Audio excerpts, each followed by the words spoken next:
Bom dia a todos. A graça e a paz do Senhor esteja com cada um dos irmãos. Amém?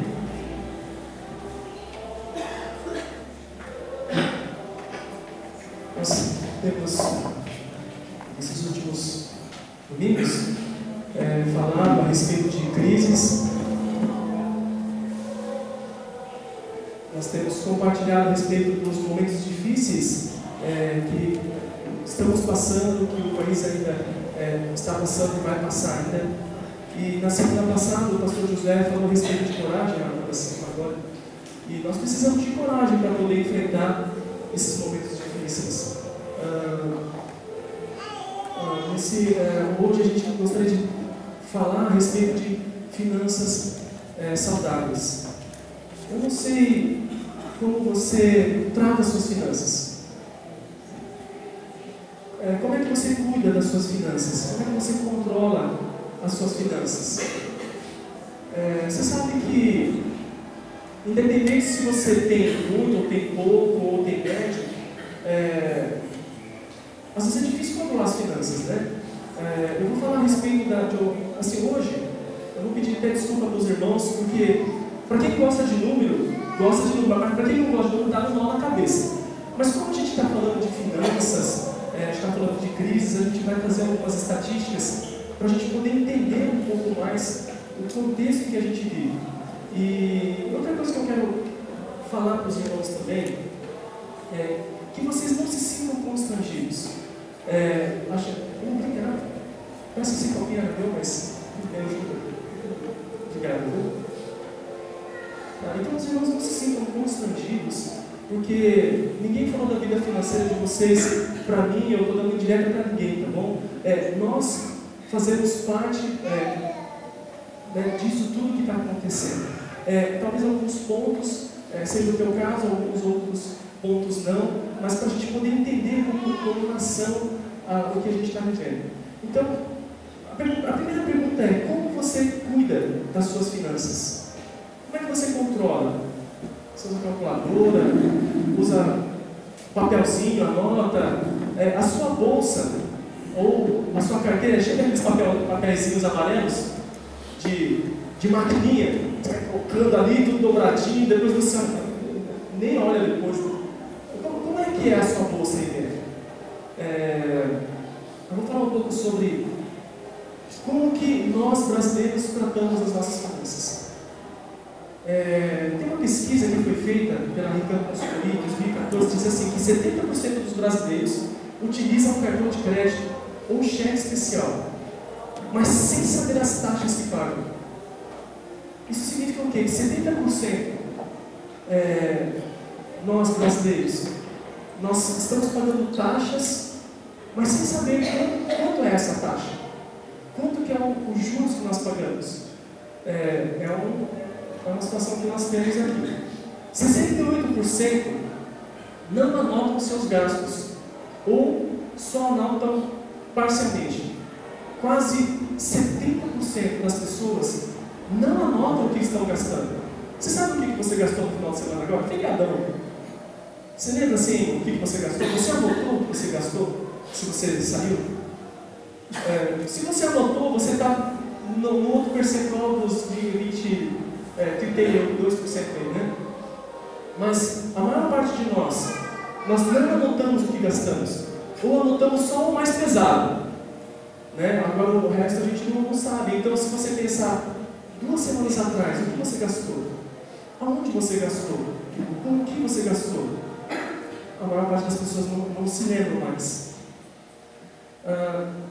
37% dos casais têm planos diferentes, ou não sabem dos planos do cônjuge.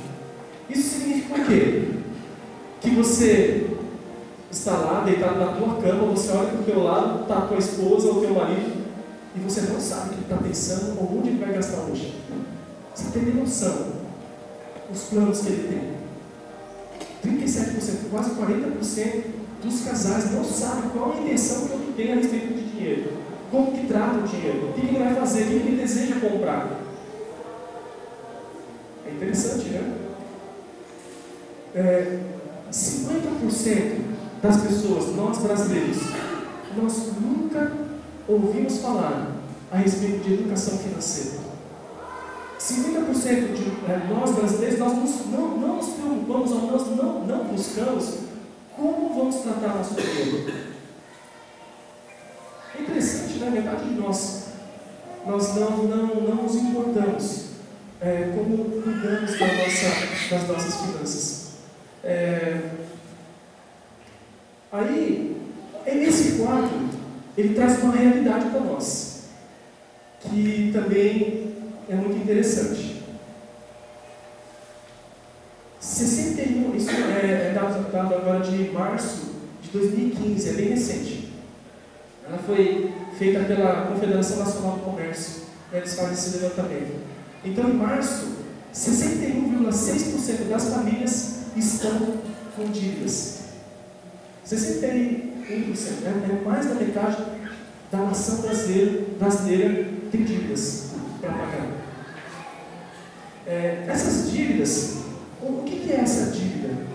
Cartão de crédito, cheque pré-datado, cheque especial, carnê de loja, empréstimo pessoal, prestação da casa, carros, seguros, tudo aquilo que você vai pagar na frente, inclui aí nessa parte das dívidas. 19,4% desses que têm dívida, quase 20%, estão com alguma conta atrasada. Isso é número de famílias, tá? Então, é a nossa situação também. E 6,3% dessas pessoas que estão com a conta atrasada, elas declaram que não têm condições de quitar suas dívidas. Então, essa é a realidade que nós vivemos como nação. Então, todos nós estamos envolvidos nisso. Esse aumento, na verdade, houve um aumento desse percentual de pessoas com dívida, por conta ainda de 2014 e 2015, que foi um ano já difícil, e a tendência, talvez, seja aumentar esses números. Mas é a situação que nos encontramos. Eu queria passar um áudio.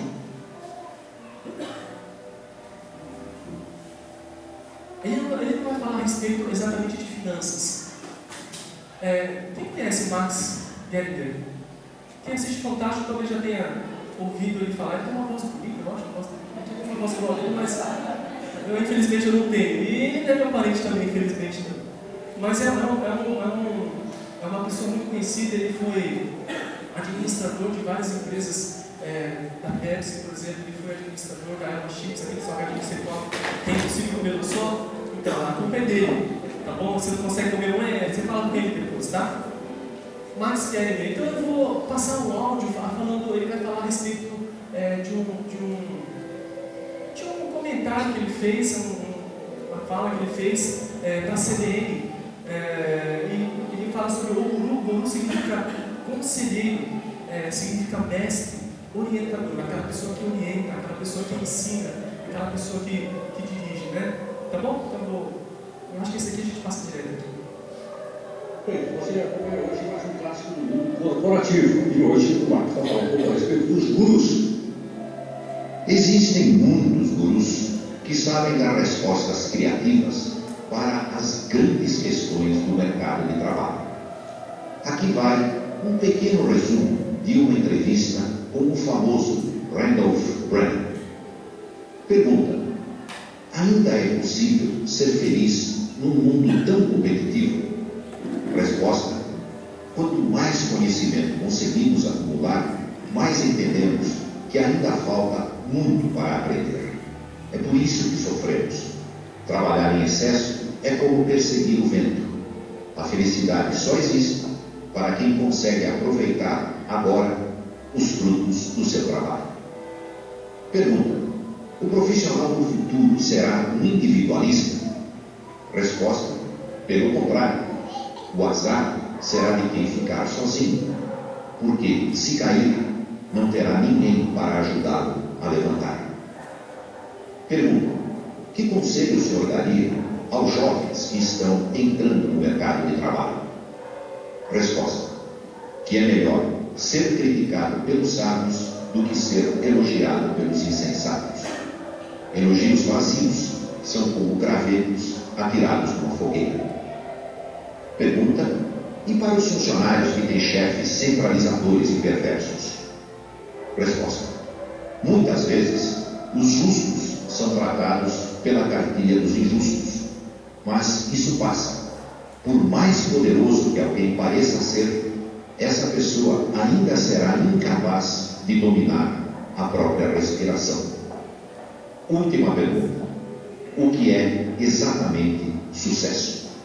Resposta: é o sono gostoso. Se a fartura do rico não o deixa dormir, ele estará acumulando ao mesmo tempo a sua riqueza e a sua desgraça. Belas e sábias respostas. Eu só queria me desculpar pelo fato de que não existe nenhum Randolph Random. Eu o inventei. Todas as respostas, embora extremamente atuais, foram retiradas de um livro escrito há 2300 anos, o Eclesiastes do Velho Testamento Bíblico. Mas, se eu digo isso logo no começo, muita gente talvez nem teria interesse em continuar ouvindo. Max Hegel para CB. O que ele comenta é que ele fala a respeito de mercado de trabalho, de relacionamento, mas o que eu achei interessante é ele comentar no final de que são belas e sábias palavras. Mas essas palavras estão escritas neste livro aqui, a Bíblia, há mais de 2500 anos atrás. E o que é interessante, ele fala assim: se eu falasse no começo que eu estou falando da Bíblia, as pessoas já não ouviriam mais. E o que eu quero compartilhar com você é que Deus se preocupa com as suas finanças. Deus está preocupado com como você administra as suas finanças. Deus está preocupado com como você lidar com o dinheiro. Só para você ter uma ideia, na Bíblia inteira, 2.350 versículos sobre como lidar com o seu dinheiro. E talvez você nunca tenha consultado a palavra para você tomar decisões a respeito de suas finanças. Mas a Bíblia, ela é repleta de muitos versículos a respeito de finanças. E olha só que interessante, tem muito mais versículos falando de finanças do que versículos falando a respeito de amar o próximo. Você sabia? Ou a respeito de amar a Deus de todo o coração. Por que Deus se preocupa tanto com a sua finança, com a minha finança? Porque tratar inadequadamente as finanças destrói pessoas, casamentos, famílias, amizades, instituições, empresas, instituições financeiras. Elas destroem cidades e nações por causa de dinheiro. É por isso que finanças, dinheiro é tão importante na sua vida e na minha vida, e como você trata a sua finança, porque ele tem o poder de destruir muitas coisas. Tem uma reportagem que saiu na revista Exame no dia 26 de novembro de 2013. Uma reportagem falando sobre finanças, e nessa reportagem ele tem uma frase que diz assim: incompatibilidade e problemas financeiros estão entre as principais causas de divórcio. Incompatibilidade e problemas financeiros estão entre as principais causas de divórcio. A Universidade de Kansas, nos Estados Unidos, fez uma pesquisa entre 4.500 casais. Eles acompanharam esses casais durante vários anos. E os casais que não se entendiam, e não é a quantidade de dinheiro, não. Não é a questão de quanto você tem na conta corrente ou deixa de ter. Não é essa a questão. Mas a questão é, aqueles casais que tinham conflitos financeiros, eles se divorciavam mais. A gente acha que... tem mais, acho que não vai entender. A gente acha que sexo é o que separa mais casais. A gente acha que muitas vezes é adultério que separa casais. Às vezes a gente acha que criança separa mais os casais. Eles separam sim, mas não tanto como finanças. E cada um de nós não estamos sofrendo dentro da nossa casa por causa de finanças, porque a gente não está se entendendo. E ainda, nesses momentos em que vem esses momentos mais difíceis de crise, aí a coisa pega. Porque nós ficamos estressados por toda essa situação que nós vimos agora, nós ficamos estressados e a gente começa a se desentender.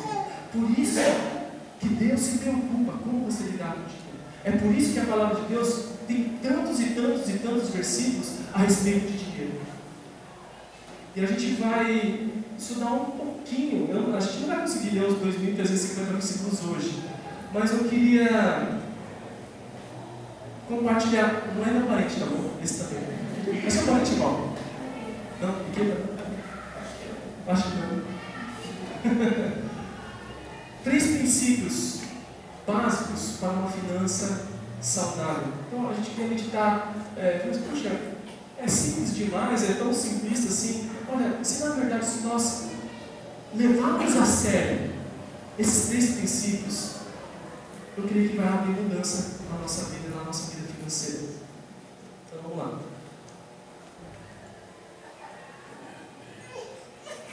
É isso. Lá em Romanos 13, 8, você não precisa ver que aqui embaixo diz assim: não devam nada a ninguém, a não ser o amor de uns pelos outros, pois aquele que ama seu próximo tem cumprido a lei. É simples assim.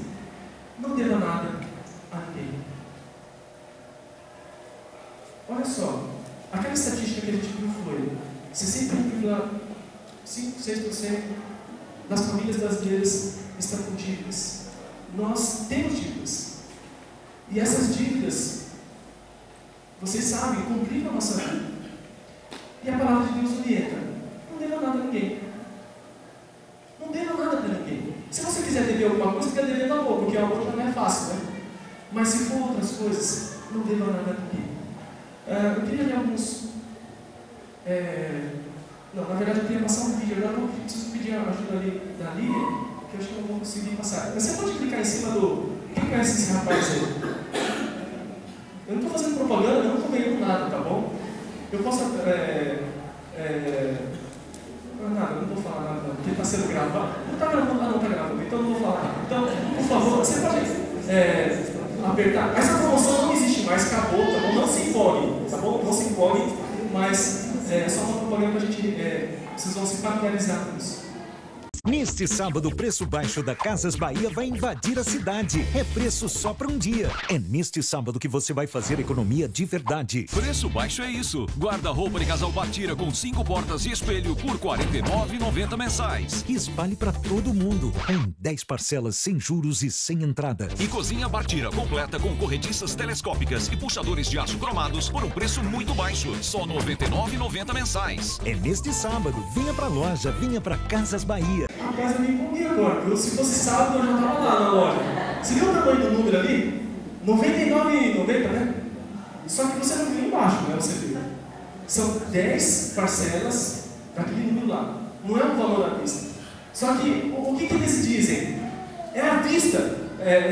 Desculpa, na vista não. É sem juros. É sem acréscimo. Compre agora. Vai agora. 99. Você olha 99. Puxa, 99 dá para comprar um negócio legal. Eu estou precisando de um guarda-roupa. Estou precisando dar uma ajeitada em casa. Mas, irmãos, eu não tenho nada contra. Eu já fiz comprar na casa para ir parcelado para montar. Então fica sossegado. Se você tem parcelado para calcular, tudo bem, tá bom? Eu não estou criticando, né? Facilita a nossa vida de uma certa forma, sim. Mas a gente vai ver alguns detalhes, alguns números que complicam um pouco também. Mas uma coisa que a gente tem é uma cultura da dívida. O interessante para o mercado financeiro, o interessante é para quem tem dinheiro, é que você tenha dívida. O legal é isso mesmo, é você ter dívida. Então, compre agora e pague amanhã. Amanhã não, pague depois. Na época da Copa tinha aquela promoção: compre agora e pague depois da Copa. Compre agora e pague depois do Carnaval. Compre agora e pague depois do Dia das Mães. Não é legal? Puxa, com 90, eu acho que dá para pagar. Mas às vezes, ali estava 10, eles falam legais, mas às vezes tem 0 mais 24, né? Parcelas, e a gente não percebe isso. Mas nós vivemos numa cultura do compre agora e pague depois. Nós vivemos numa cultura de dívida. Você acha que eles estão sendo legais? Eles estão sendo legais para eles. Porque quem ganha é eles. Porque, irmãos, de boa, viu? Falando sério mesmo, tá? Não sei se você percebeu, mas esse negócio de sem empréstimo, sem juros, não existe. Não existe isso. Olha, ele pode falar que, assim, muitas vezes a gente já tem que comprar à vista. Assim, em muitas ocasiões, quando a gente tem o dinheiro, a gente vai lá comprar à vista. E a gente fala assim: olha, eu quero pagar à vista. Não, é o mesmo preço. 10 parcelas, 12 parcelas, é esse preço aí. Não tem. Mas eu quero pagar à vista, eu não quero parcelar. Não, é esse preço. Mas se eu pagar à vista? Não, a gente não vende à vista, a gente vende parcelado. Não, às vezes é essa dificuldade que a gente tem hoje. Por quê? E ele fala: não, mas não tem juros, meu querido. Não tem juros, não tem acréscimo. É isso mesmo, é legal para você. É uma oportunidade. Isso é conversa. Não existe uma compra que você faça, mesmo que seja 2 vezes, que não tenha juros. Porque a gente sabe que o nosso dinheiro desvaloriza de um mês para o outro. Não tem conversa. Então, mas o que eles incentivam? É a cultura da dívida. É a cultura do compre agora, leve agora e pague depois. Poxa, olha legal. Eu só tenho 99 conto na carteira. E eu precisando de um armário em casa. 99, o armário custa 1.000 entrar lá. Eu tenho 99. Pô, legal, eu tenho um armário amanhã. O montador passa amanhã, eu já coloco meus trecos lá dentro, a bolacha e fica legal, por 99. Olha que coisa mais linda. Mas é uma cultura perigosa que a gente vive. Agora você pode pensar assim: tá bom, dívida é complicado, mas a gente não tem dinheiro, a gente quer comprar um carro, a gente quer comprar um imóvel. Às vezes a gente não tem, a gente precisa para agora. Olha só, foi feita uma estatística também, foi feito um levantamento a respeito de onde estão as nossas dívidas. Você sabe onde que você tem as suas dívidas? Aonde que elas se concentram? Tudo bem, a maior parte de cada um de nós temos dívidas. Nós temos que reconhecer, temos dívidas, estamos pagando por isso e pagamos juros por isso. Mas aonde estão nossas dívidas? Porque aí já começa a mostrar alguns detalhes interessantes. A gente pensa assim: mas ninguém tem dinheiro para comprar uma casa à vista, certo? É muito pouco que tem, não tem, e casa é caro.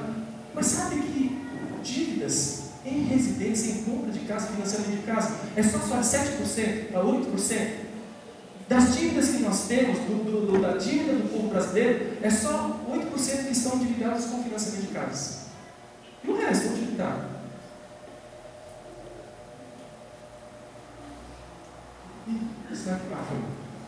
Aí tem um carrinho também, você precisa comprar um carrinho. Olha, carro é necessidade, não é luxo não. Eu preciso de um carro, eu preciso levar as crianças, eu preciso ir no supermercado, eu preciso fazer tanta coisa, eu preciso de um carrinho. Então, financiamento de carro, 13% das dívidas estão no financiamento de carro. Se você for pensar em todo, não é muita coisa. Se você pegar esses financiamentos são mais pesados, 30%, talvez 31%, desculpa, 21%. Isso é 21% das dívidas, 20% das dívidas estão nessas duas coisas. Aonde estão as demais coisas? Carnê de loja, que é essa promoção, 10 mais 10, 90. Carnê de loja. 17% nós temos as nossas dívidas até. E o pior não. O que acontece? Cartão de crédito, 75,3% das dívidas estão no cartão de crédito. As nossas dívidas estão naquele plastiquinho que está na tua carteira. Tem muitas igrejas que fazem campanha de cura, né? Cura, libertação e aquela coisa toda. E tem igreja que não nada contra, mas eu acho interessante que o pastor chegou: pode trazer sua mão aqui, traz seu óculos, você está usando seu óculos aí, você não precisa desse óculos não, porque Deus vai curar. Joga seu óculos aqui. Olha, se fosse fazer uma campanha financeira, a gente fazia com cartão de crédito. Quer fazer uma campanha? Pega o teu cartão, vamos jogar aqui, a gente vai queimar e fazer uma fogueira santa. Esse é o treco aqui é uma maldição na vida de muitos. E sabe onde que é o maior juros? É nessa criança aqui, cartão de crédito. É a situação das nossas dívidas. Isso aqui é da CNC também, Confederação Nacional do Comércio, é um levantamento feito no ano de 2014. E você sabe quem ganha com as suas dívidas? Quem está ganhando? Ó, eu não sei se falar para você, mas eu vou falar para você, vou falar a realidade. Não é você que está ganhando, nem eu, com dívidas. Eu vou mostrar quem ganha esse cara aqui, ó, feliz da vida. O lucro dos 5 maiores bancos foi, no ano de 2014, 60,3 bilhões de reais. É lucro, hein? Não é o que entrou para eles, é o que sobrou. Quem entrou, pagou as continhas, e o que sobrou, tadinho deles, sobrou, somando o lucro dos 5 bancos, 60,3 bilhões de reais.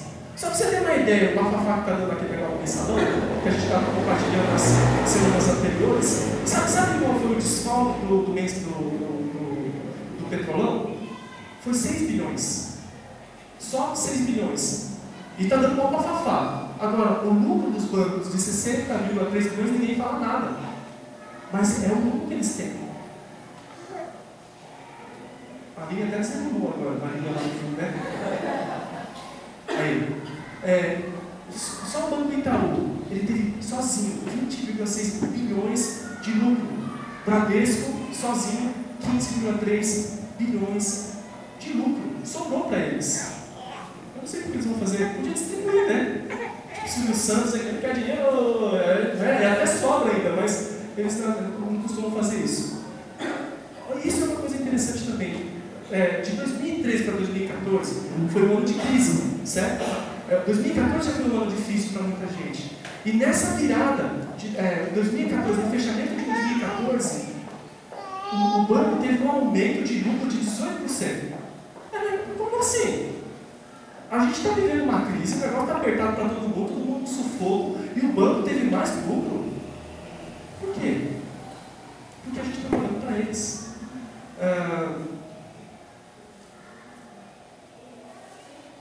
Aqui.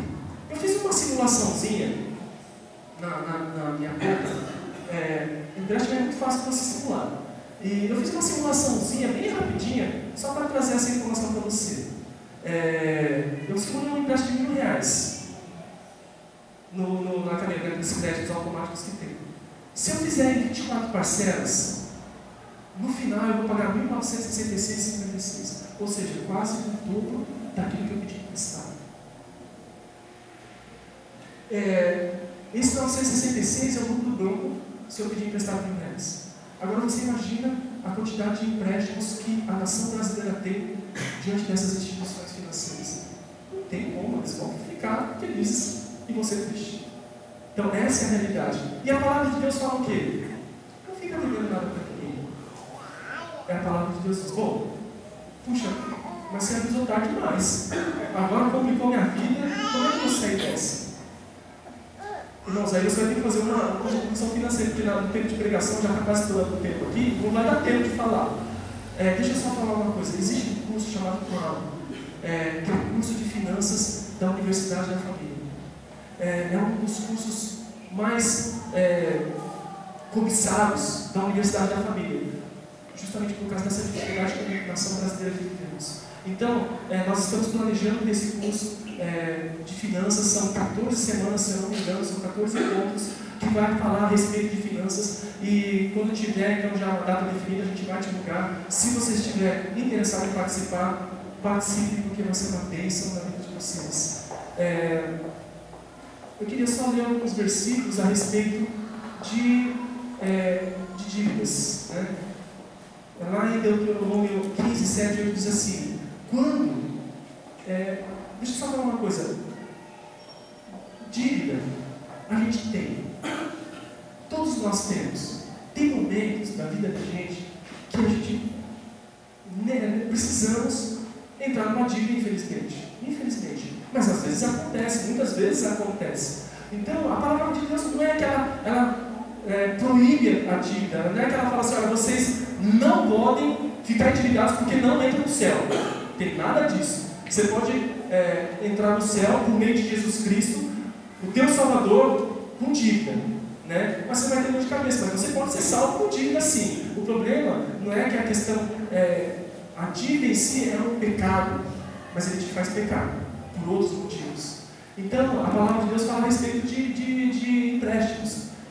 Diz assim, quando entre ti houver algum pobre de teus irmãos, em alguma das tuas cidades, na tua terra, que o Senhor Deus te dá, o Senhor teu Deus te dá, não endurecerás o teu coração, nem fecharás as mãos ao teu irmão pobre.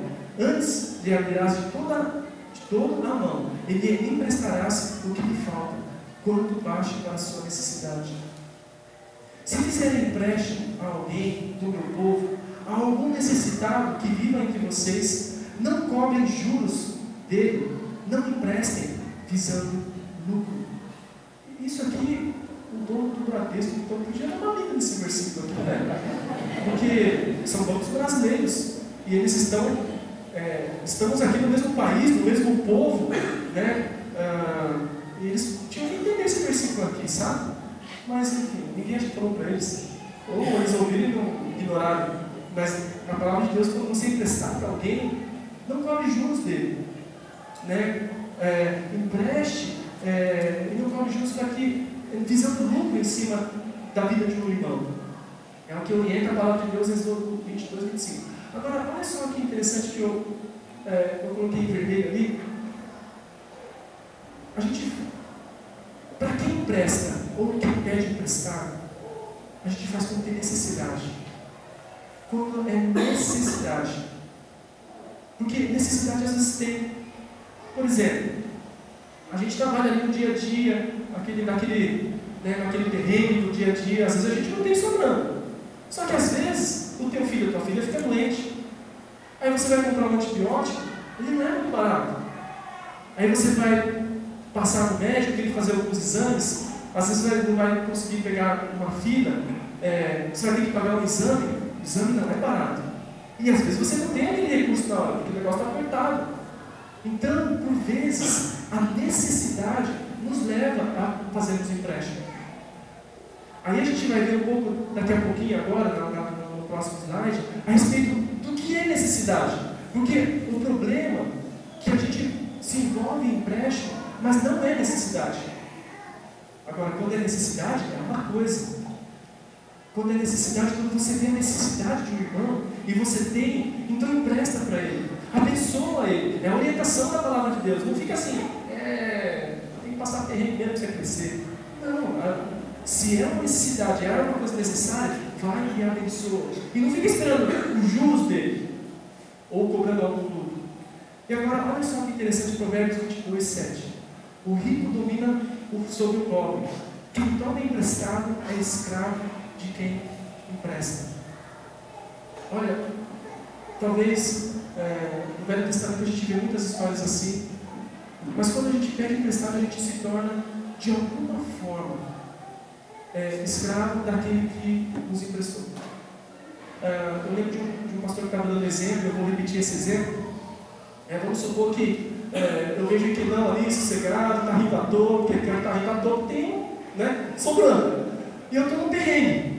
Aí eu falo assim, puxa, cara, o negócio está difícil, eu estou com uma necessidade, meu filho ficou doente, acabou o gás. Eu tenho muitos que passam em casa falando que acabou o gás.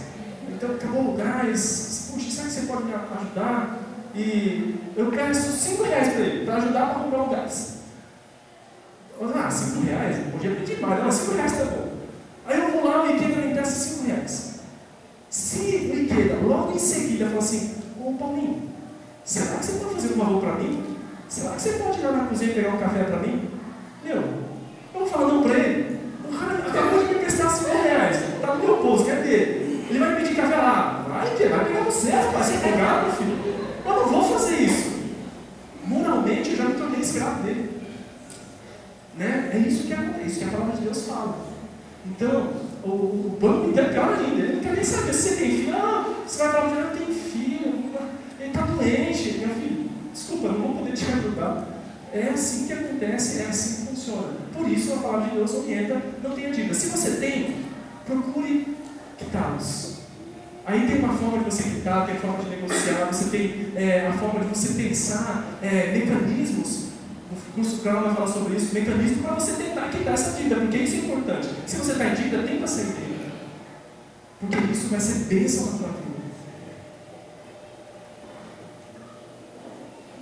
Uma outra coisa que a gente vê aqui, Provérbios 38:9.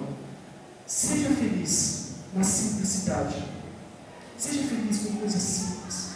Seja feliz com o que você tem. Alegre-se com o carro que você tem.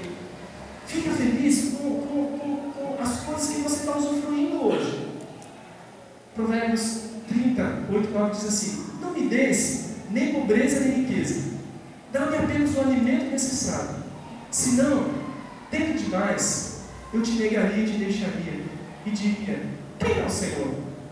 Se eu ficasse pobre, poderia vir a roubar, desonrando assim o nome do meu Deus. Sabe, uma coisa que complica muito a nossa vida é que a gente sempre sonha em ter alguma coisa que a gente não tem. Isso é complicado. A gente não está feliz com o que a gente tem. A gente sempre quer mais. Porque isso aqui não está bom. Essa Bíblia aqui está meio desgastada, ela era pintada de ouro, mas ficou ralinha. Isso tinha uma Bíblia igual para mim, zoado também, na banda ali. Era uma Bíblia legal, bonita. Se o computador aqui já está devagarzinho, né? Eu aperto, não vai, fica piscando, desaparece. Não está legal, isso tinha um novo. E a gente fica insatisfeito, porque a gente acha que ter um novo é melhor, ter o outro é melhor, aquilo é melhor, aquilo irmão é melhor, puxa, aquele canal é legal. É o que a gente fala, mas o que a palavra de Deus fala? Sossega, meu filho, fica feliz com o que você tem. Você vê as crianças felizes com esse brinquedinho simples aqui? Quantas vezes a gente não vê criança brincando com a caixa do brinquedo que você deu, do que o brinquedo que estava dentro da caixa? Coisa simples, né? Alegrar-se com coisas simples. Eu vou falar um pouco mais sobre estatística de novo. Aonde a gente gasta o dinheiro? Você já parou para pensar? Onde você coloca o seu dinheiro? Onde você gasta? Tudo bem, eu estou com dívida. A maior parte da dívida é no cartão de crédito.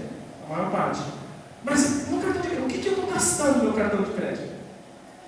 Aonde está os meus gastos? Então foi feito outro levantamento que mostra quais são as prioridades como nós, pessoas, povo brasileiro. Habitação, 35%. Só que aqui, essa habitação aqui não é compra de casa não, viu? Habitação é tudo que você usa dentro da tua casa.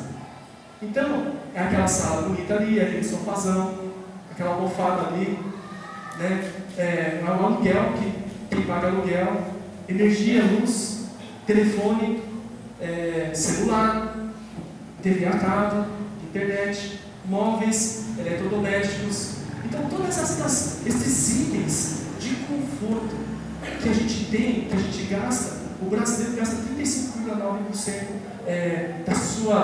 dos seus gastos estão aqui, habitação. E isso tem a ver com conforto. Quem não quer um sofazão daquele lá, aquele confortável ali? Não esse dia que não tem custo, lá do fundo ali, do lado esquerdo, do meu lado esquerdo de vocês ali, quem não quer? Aí se você tem um sofá aqui né, você não tem aquele sofá que levanta a perna, você ficar com a perna reta para comer pipoca, você já fica, aqui tá muito duro, sabe por que eu comprei? Paguei 24 parcelas de R$ 99,90 e tem essa tranqueira aqui, eu vou ter que comprar outro.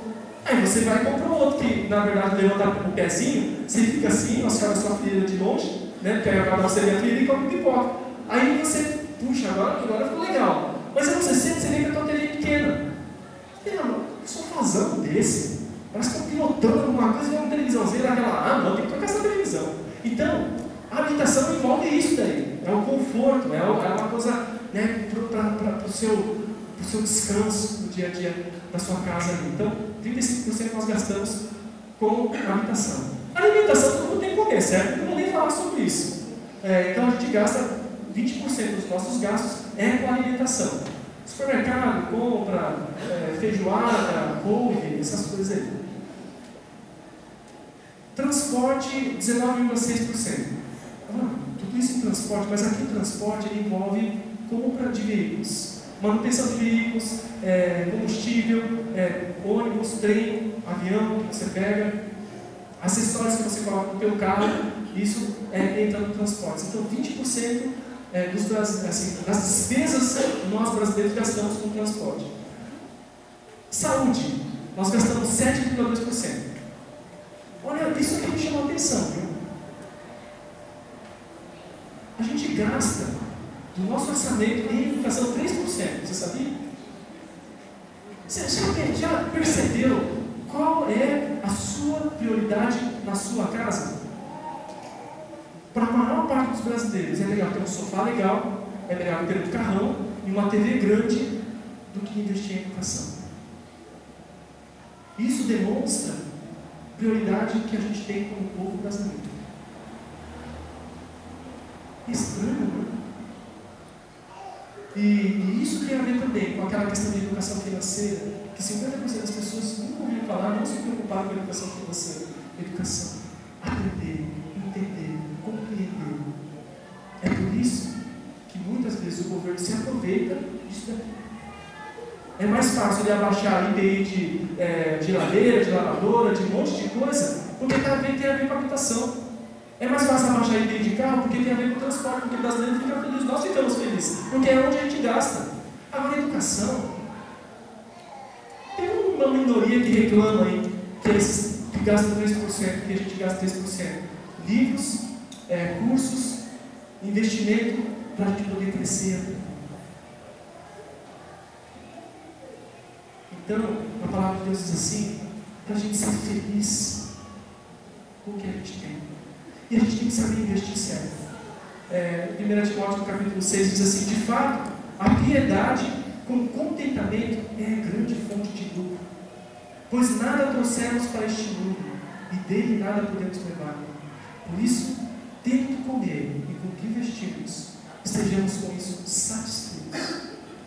Piedade significa fidelidade a Deus, relacionamento com Deus. É a forma como você busca Deus. Então, o teu relacionamento com Deus e o contentamento, ou seja, eu estou feliz, é lucro.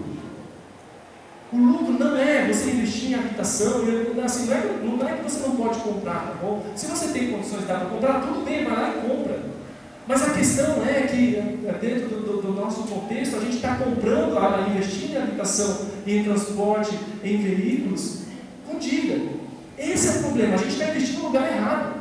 Agora, se eu pegar e investir, mesmo que eu faça dívida, por exemplo, numa educação, talvez o resultado seja diferente. Porque aquela TV que você tem na tua casa, o dia que você não estiver mais nessa terra, ela vai ser jogada no lixo. Aquele carro que está estacionado ali, um dia ele vai ser jogado no ferro velho. Ele vai ser enferrujado, vai ficar enferrujado, talvez aproveite algumas peças, mas ele vai ser lançado fora. Nem o teu filho, nem o teu neto vai aproveitar dele. Porque quando a gente volta para o pó da terra, nada a gente leva consigo. Nem o teu corpo que você está carregando aí, com o teu esqueleto, fica. Tudo fica. E a gente está investindo hoje. Nada trouxemos para este mundo e dele nada podemos levar. Por isso, tendo que comer e com que investirmos, estejamos com isso satisfeitos. Satisfeito sabe o que é? Está no nível completo. Sabe quando você enche o tanque de um combustível, você coloca até o fim e fala, está completo. Então, se você tem o que comer, se você tem o que vestir, está completo. Esteja feliz assim. Dê graças a Deus. Muito obrigado. Esses dias eu estava trocando uma mensagem com o nosso irmão Josué a respeito de uma reportagem que saiu a respeito de um chip. Tem uma polêmica através disso, talvez muitos de vocês já receberam, de um chip que supostamente o governo autorizou para ser implantado na mão ou na testa.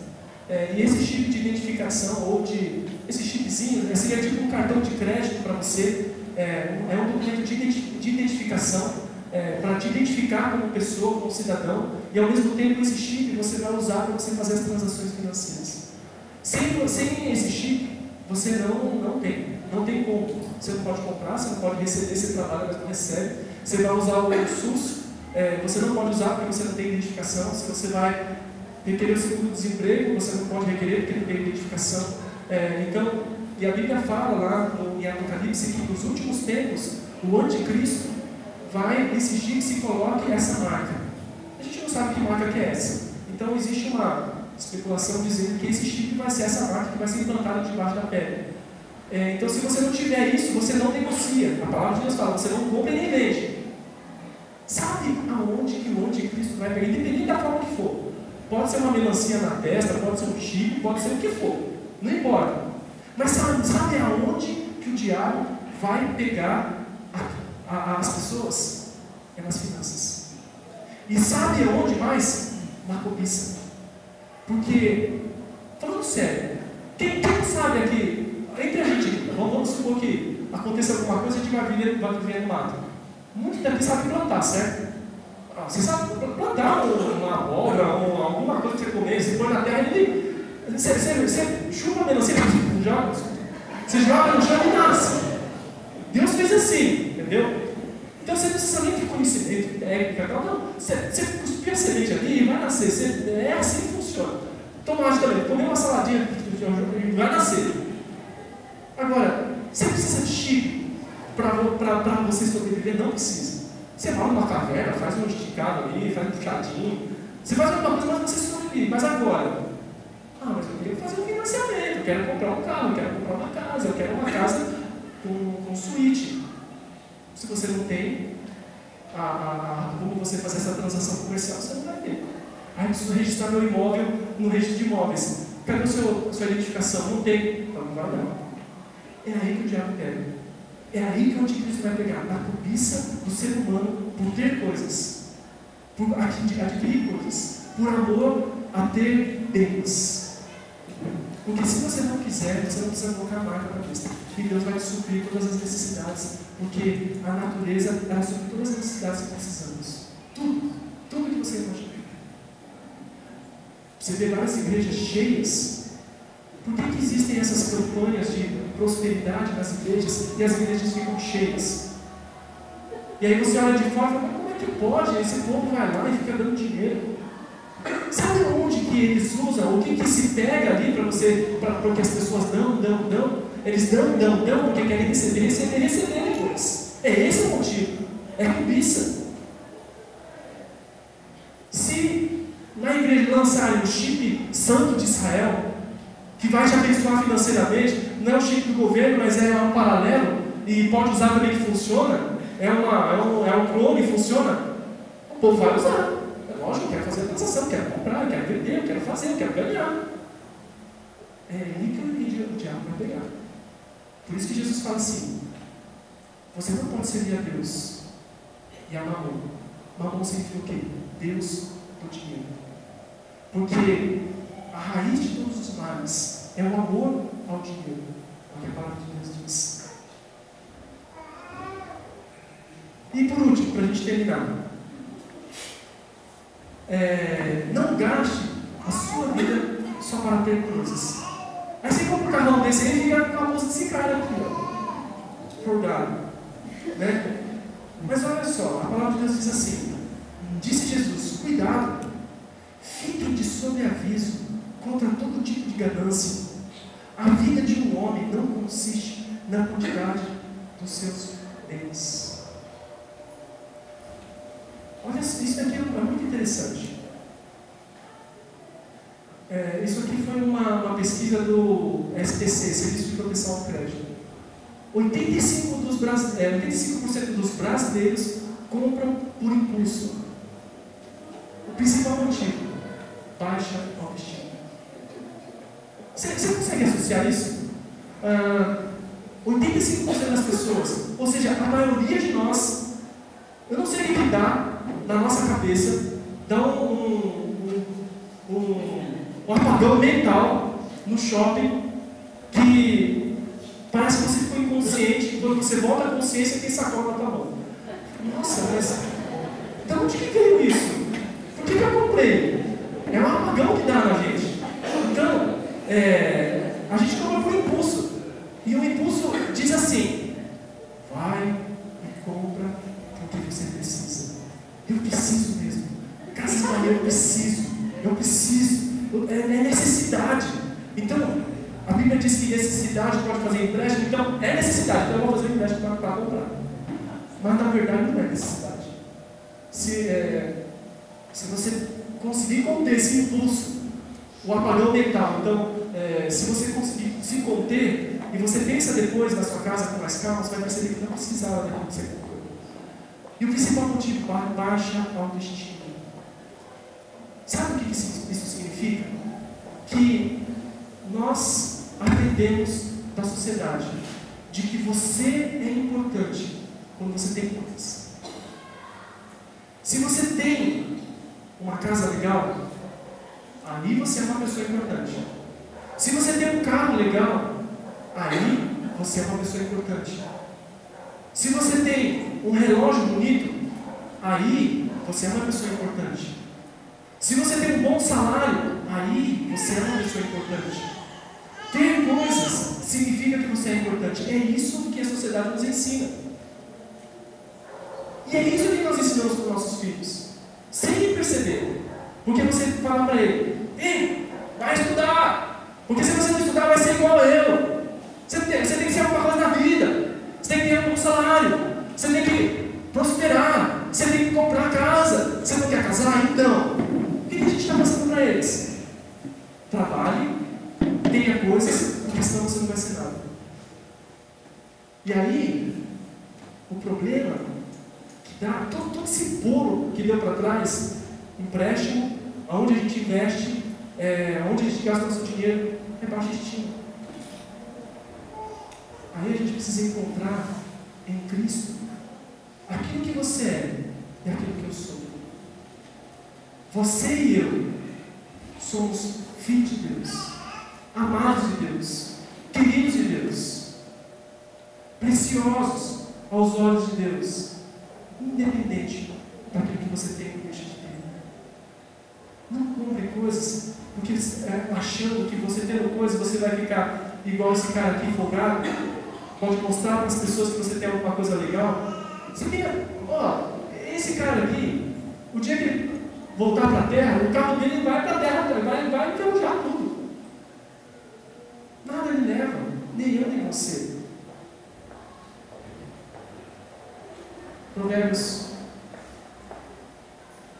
21:20 diz assim: tesouro desejado e azeite está na casa do sábio, mas o homem insensato desperdiça. Eu creio que a palavra está nos ensinando e Deus quer que você tenha uma vida financeira saudável. Eu sei que a nossa realidade é diferente. Nós passamos por momentos muito difíceis por conta de todas essas questões simples, muito simples, que vivemos. Mas que o Senhor nos dê graça, que o Senhor te abençoe, que o Senhor nos abençoe, para que a gente tome consciência de como estamos gastando o nosso dinheiro. Porque tem muitas pessoas que estão muito tristes, abatidas, por todas essas questões conturbadas de finanças que estamos vivendo. Então, nesse tempo de crise, que vai ter, que vai apertar, lembre-se dessas três coisas. Fuja das dívidas. Lembre-se de que você tem tudo o que você precisa para hoje. Tudo. Porque a palavra de Deus diz assim que eu nunca vi um justo mendigando o pão que come. O que você tem hoje na tua casa é suficiente para você. É completamente suficiente. Você não precisa de mais. Se Deus te der, graças a Deus. Mas não compre por causa da tua autoestima. Porque não precisa. Você não precisa fazer isso. Você não precisa provar nada para ninguém. Você não precisa provar nada para o seu pai, para sua mãe, que te ensinaram talvez dessa forma, talvez equivocadamente. Você não precisa provar nada para o teu irmão, para a tua irmã de sangue, porque ele prosperou e você não. Você não precisa provar nada para ninguém. Você não precisa provar nada para os seus colegas que estudaram com você, que prosperaram e você não. Você vai provar o quê? Para você comprar um carro desse e quando ele passar por você vai inclinar o nariz? Que proveito há? todas estas coisas. Como disse Jesus, que a vida de um homem não consiste nos bens que ele tem. Vou pedir para o Ministério do Povo vir à frente. Nós podemos cantar novamente Jesus é Pai que é Santo, mesmo que nos momentos difíceis de trevas que virão, que a gente possa olhar para o Senhor. Nós vamos ter também a ceia do Senhor. Eu vou pedir para a ajuda de alguns irmãos. Eu vou pedir para o irmão Mário, por favor. Você pode nos ajudar a distribuir a ceia? O Orlando também, por favor. Vou pedir para o irmão. Pode ser? Você pode nos ajudar também? Isso, por favor. Pede para o Tinho também nos ajudar, por favor. A gente vai distribuir os elementos da ceia. Pão e o cálice de uva. Então você pega o pão e o cálice de uva, segura com você para nós tomarmos juntos. Se você crê num Deus de aliança, um Deus fiel, um Deus que vai sustentar a tua vida nos momentos mais difíceis, se você crê que Jesus Cristo está vivo, que Ele é teu Senhor, você quer fazer dele o teu Senhor, então você está convidado a tomar junto com a gente essa ceia.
Senhor, não merece.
pecado, mesmo que as nossas finanças se tornem como que trevas, sem a gente poder enxergar um passo na nossa frente, nós oramos a Deus: socorre-nos, ajuda-nos, Senhor Deus. A tua palavra diz que, o salmista diz que ele nunca viu um justo mendigar o pão que come. E a tua palavra diz a respeito desta fidelidade do Senhor, de sustentar todos os teus filhos. Jesus diz que nós valemos mais do que os pássaros, que o Senhor alimenta.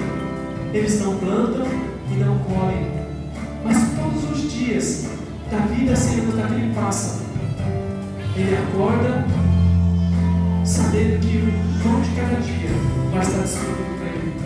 E o Senhor cuida deles. E quanto mais nós, o Senhor cuidará de nós, que somos teus filhos amados. Queremos te agradecer, ó Deus, pela aliança que temos contigo. Queremos agora, Senhor Deus, nesse momento de ceia, celebrar, Senhor Deus, adorar ao Senhor, glorificar ao Senhor, porque tu tens sido fiel, Senhor Deus. Por toda a situação, por talvez os nossos impulsos, complicamos a nossa vida financeira. Mas nós oramos ao Pai pedindo, claro, sabendo, Senhor, que o Senhor está cuidando dela também, o Senhor vai cuidar dela a partir do momento que entregamos essa área da nossa vida para o Senhor. Senhor Deus, então queremos agradecer pelo teu sacrifício. Obrigado, Senhor Deus, porque o Senhor veio a este mundo em carne. O Senhor, sendo Deus, deixou toda a sua glória, o seu poder, a tua majestade, para se tornar homem comum, como cada um de nós. E se entregou naquela cruz e ressuscitou no terceiro dia.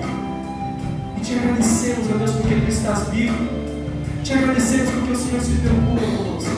Te agradecemos porque o Senhor tem uma aliança, um pacto com cada um de nós. E a tua palavra diz que o teu pacto, a tua aliança, diz que eu jamais te abandonarei. Então nós te agradecemos, porque todos os dias da nossa vida o Senhor vai ser fiel.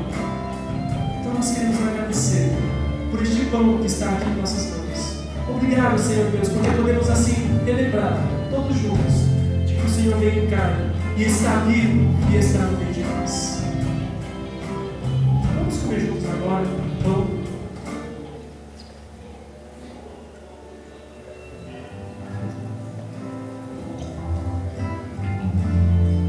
Queremos te agradecer também por este cálice de uva, porque o teu sangue foi derramado por cada um de nós. A tua palavra diz que sem derramamento de sangue não há remissão de pecados, mas por causa do teu sangue derramado naquela cruz, todas as barreiras, todo o véu que impedia a nossa entrada no Santo dos Santos, na tua presença, isso foi rasgado, rompido. E hoje, Senhor, nós podemos entrar na tua presença. Hoje, Senhor, nós podemos orar, nós podemos chorar. Hoje, Senhor Deus, a tua presença nos cura, a tua presença nos restaura. Hoje, Senhor Deus, o teu nome nos salva. Hoje, em nome de Jesus, o Senhor trabalha na nossa autoestima, porque o mundo diz que nós não somos nada. O mundo diz que não valemos nada. O mundo diz e despreza as nossas falhas, os nossos defeitos. Mas o Senhor diz que nós somos filhos, que o Senhor nos ama. É por causa do teu sangue derramado por todos nós. Obrigado porque, Senhor Deus, entre nós e ti não há nada que impeça, Senhor Deus, de entrarmos na tua presença. Porque quando o Senhor olha para nós, o Senhor nos veio com vestiduras brancas, lavados no sangue do Cordeiro. E por conta disso, Senhor Deus, e por causa disso queremos celebrar todos juntos aqui, tomando a ceia do Senhor, tomando esse cálice de uva juntos, celebrando, Senhor Deus, o perdão, para cada um de nós, celebrando, Senhor Deus, o pacto e a aliança que diz em nossos corações: vós sois filhos do Deus Altíssimo. Porque a tua graça nos basta, nós não precisamos de mais nada, Senhor Deus. Então nós queremos te agradecer e te bendizer, em nome de Jesus. Amém, Senhor Deus. Vamos tomar juntos no cálice.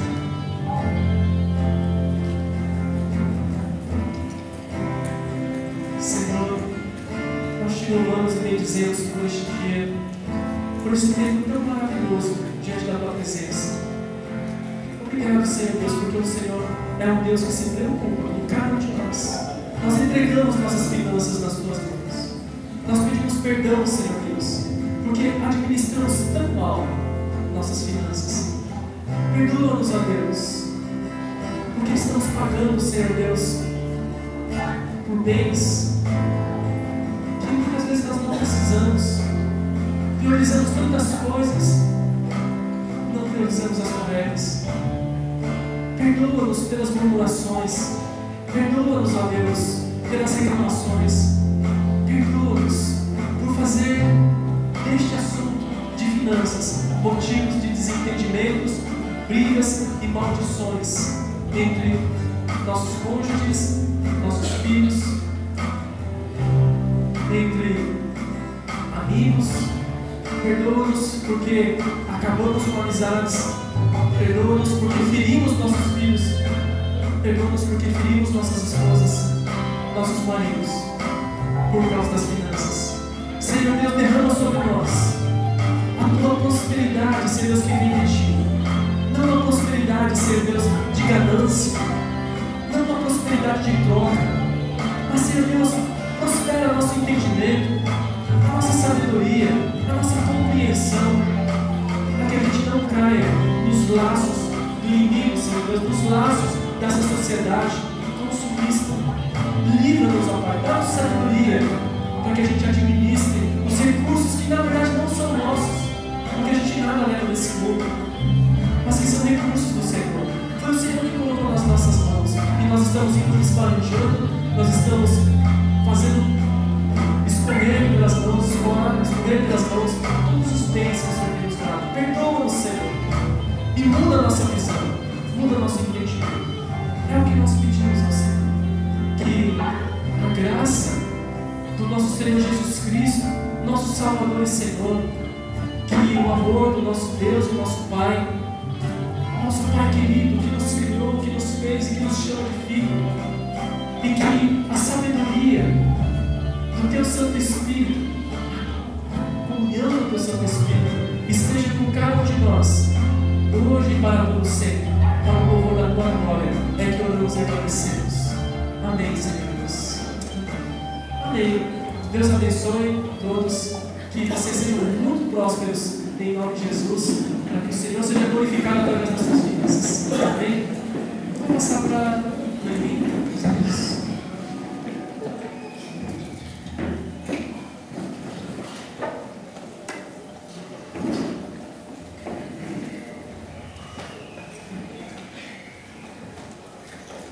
Bom dia.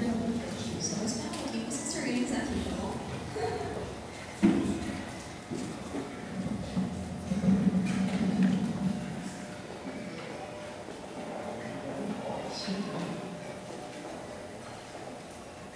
Bom dia, gente. A gente tem alguns avisos. Semana que vem, passa tão rápido, né? Já é Dia das Mães. Impressionante, né? A gente combinou assim. Nós iríamos fazer o almoço do Dia das Mães, tá? Mas a gente transferiu esse almoço, que aconteceria já agora, para o final do mês, tá? Então não vai ser o almoço do Dia das Mães, tá bom? Mas todos estão convidados para almoçar com a gente. Vai ser no dia 31 de maio, tá bom? Se acaso vocês forem participar desse almoço, posso pedir para dar um nome para você, Edilene? Tá? Então, Edilene, dá um tchauzinho aí, o pessoal te achar. A Edilene vai ficar ali pertinho lá na entrada, né? Então, se vocês quiserem almoçar com a gente, aí a gente pede para que você já confirme o nome com a Edilene. No dia 17 de maio, sem ser nesse próximo domingo próximo, aí sim a gente vai ter o Dia das Mães, só que a gente vai ter uma comemoração com o pessoal da língua japonesa, tá? Então, se vocês têm pessoas que vocês conhecem, que já são da terceira idade, que falam a língua japonesa, vocês podem trazê-los, são bem-vindos, né? E é importante que vocês deem nome para a gente também, para a Edilene também, tá? Fora isso, a gente também, se acaso no dia 17 de maio vocês tiverem essa possibilidade, às 14h30 começa a programação deles, mas geralmente o pessoal mais novo, a gente vai apoiá-los nesse sentido. Então, a gente trabalha nos bastidores servindo, eles preparam um chazinho muito gostoso. Então, a gente vem aqui para abençoá-los. Sempre se você puder vir no dia 17 de maio para poder abençoar o culto da língua japonesa do Dia das Mães, então, dê um nome para Edilene também, tá bom? Daqui a pouquinho, agora são 15 para as 11. Então, 15 minutos, 11 horas, a gente vai ter o curso do panorama, a gente se encontra aqui, tá? E a gente vai ter o nosso curso do panorama, o William vai estar dando para a gente. E a gente ouviu tantas coisas hoje, né? Tantas informações importantes, bacanas, sobre crise, sobre esses momentos de crise. E eu achei interessante que quando a gente ouve falar sobre baixa autoestima, quando a gente fala sobre essas questões que pegam na vida das pessoas, uma coisa que é muito importante é a gente entender o porquê que pega, né? E nesse sentido, esse fim de semana a gente trabalhou com duas vertentes, né? Primeiro foi o DED, né? Foi uma planta dentro que o DED veio para apoiar, né? Então foi o Ministério da Igreja, né? O Ministério Infantil que assistiram acampando. Gente, foi muito legal. As crianças vieram, estavam brincando de guerra de travesseiro aqui no corredor, e ali em cima, lá na quadra, eles montaram um acampamento. Literalmente era um acampamento. Eles montaram barraquinha, então os meninos dormiram ali em cima. Foi assim, muito bacana. E as meninas ficaram aqui na parte de baixo. Então foi um tempo muito gostoso, foram ministrados. Teve momento de adoração, teve momento da palavra, das brincadeiras, e eles foram ministrados. Aí voltaram para casa todos felizes, né? E logo em seguida, aí a gente deu sequência para o ministério que a gente teve com os adolescentes e jovens. A gente teve o seminário The Question, a pergunta. Esse daqui foi o livrinho que a gente trabalhou com as meninas. E esse daqui dos meninos. Os meninos são os rapazes. Desculpa, Beto. Então, esse dos rapazes, gente. A gente só pediria para vocês, pais que participaram, que tiveram seus filhos participando desse seminário, se vocês puderem ter a oportunidade de perguntar para os seus filhos como foi, como que aconteceu. É interessante que na apostila deles, no livrinho deles, metade da apostila tem um segmento. E nesse segmento faz um trabalho de acompanhamento. A gente chama de grupo de processo. Então, se acaso alguns dos jovens adolescentes desejarem dar continuidade para esse trabalho, então procurem o Milton e o Eugênio, que estão ali atrás, tá bom? E a gente vai poder juntar um pessoal para a gente poder dar seguimento para esse grupo de processo. É interessante que quando a gente tem um seminário na igreja, a gente fica com o coração apertado. Vocês não sabem disso, mas a gente fica muito com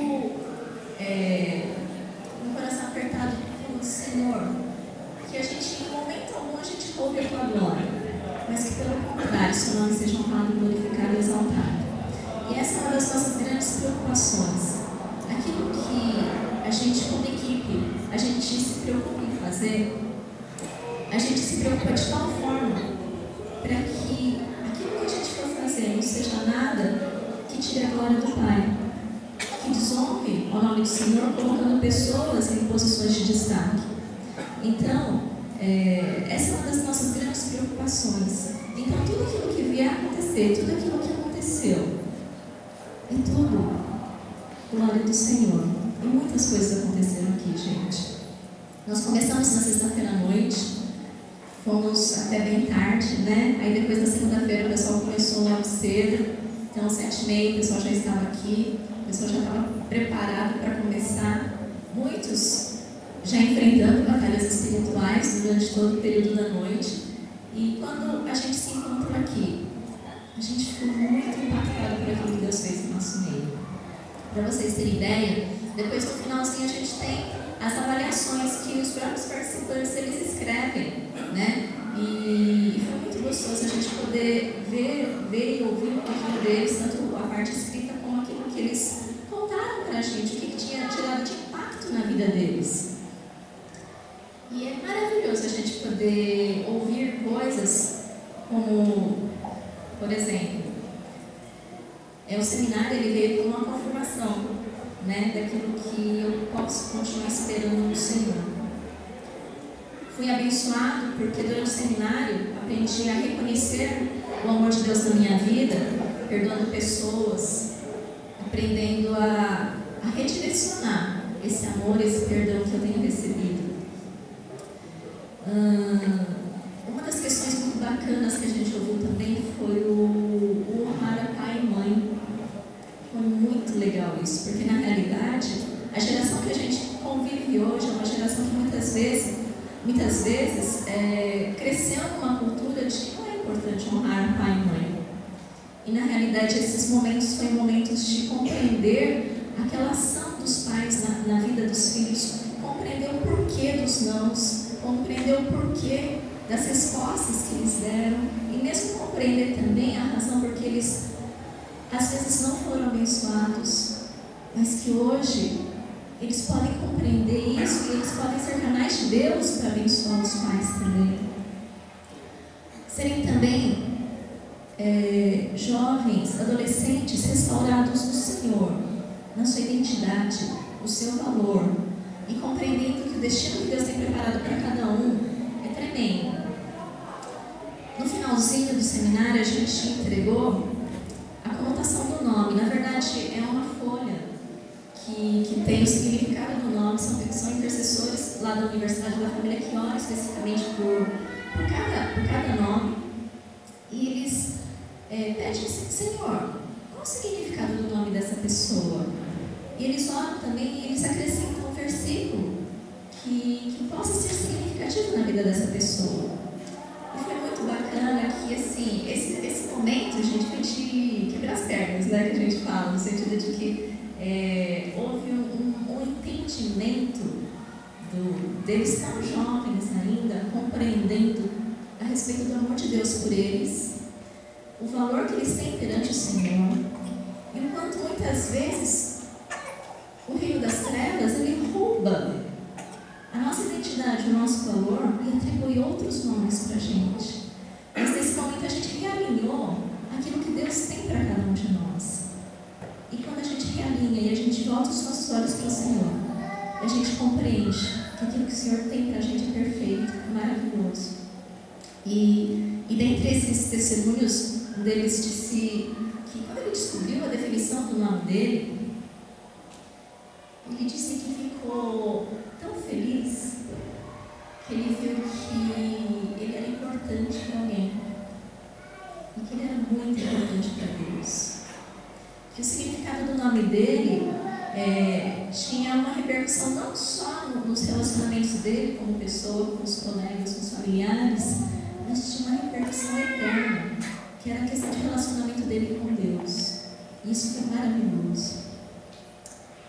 E compreender que eles têm um destino de servir ao Senhor, não por servidão, mas por amor, por reconhecimento daquilo que Deus tem feito na vida deles, foi tremendo, gente. E ao mesmo tempo, a gente se preocupou porque eles eram jovens ainda, né? E a gente procurou assim tomar o máximo de cuidado para a gente não ser incoerente naquilo que as famílias trazem. E a igreja tem colocado de verdade também, que são as verdades do Senhor, para a gente não criar confusão, né, na mente deles. E mesmo nesse processo todo, vieram amigos desses adolescentes, desses jovens, e nesse meio tempo a gente teve 3 conversões, né? Então foram 3 pessoas que não conheciam a Jesus e que eles se entregaram ao Senhor Jesus, disseram: esse é o caminho que eu desejo seguir, é esse Deus que eu desejo amar, Ele é o meu Senhor, Ele é o meu Salvador, e a Ele continuarei dedicando a minha vida. Então foi isso que aconteceu nesses dias, foi assim, muito intenso. É engraçado que se vocês olharem para o rostinho do pessoal que trabalha na equipe, o pessoal está cansado, né? O pessoal está assim de fora ao baixo, mas foi um tempo assim muito rico.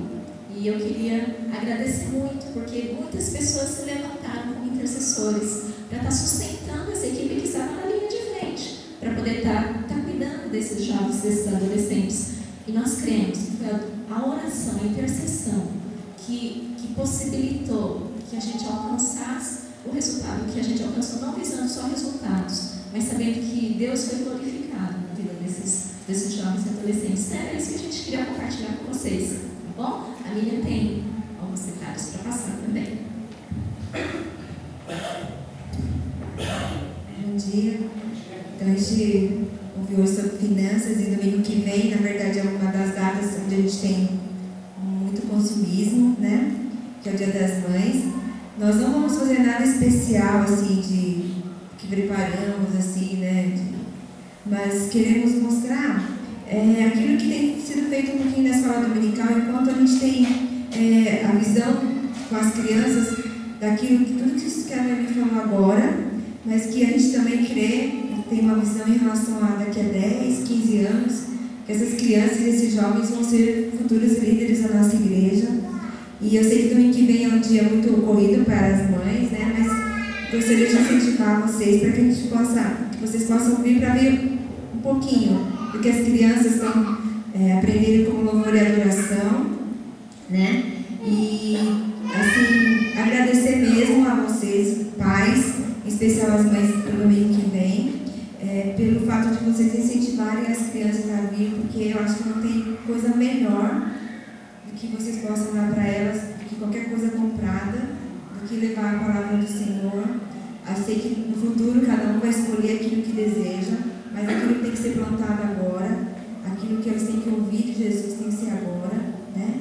Então, assim, eu agradeço mesmo a vocês, é um privilégio de ter vocês, e realmente vocês estão fazendo a coisa certa, de mostrar o caminho certo para os filhos de vocês, né? Então, se vocês puderem, vai ser rapidinho no final do culto, né? Vocês possam estar participando com a gente. E terça-feira a gente tem a reunião de Déboras, que é uma vez por mês, né? Que é a reunião de mães, que nos reunimos para orar pelos nossos filhos, dos nossos amigos, daqueles que não conhecemos, crianças que precisam de estar sendo guardadas pelo Senhor também.